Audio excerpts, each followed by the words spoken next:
တရားအတွက်သက်သက်ကိုပုံလေးကိုရအတိထားစဉ်းစားလူတွေကောင်းကိုရည်ရွယ်ကြိုးစားကြတဲ့အခါမင်းအတားစိတ်ကိုမိပုံရှုံနိုင်မှာအိုညီလေးရေမန္တာလို့ပေါ်ဟုတ်တာပြောလိုက်မကြောက်နဲ့ပေါ့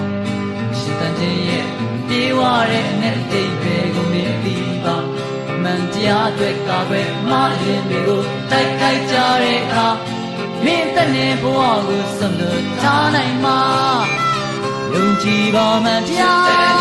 ရိုးသားဆုံးလှူရှာဒုက္ခနဲ့ရင်ဆိုင်လာရင်မတုံ့လို့ခုဟုတ်လားယုံကြည်ပါ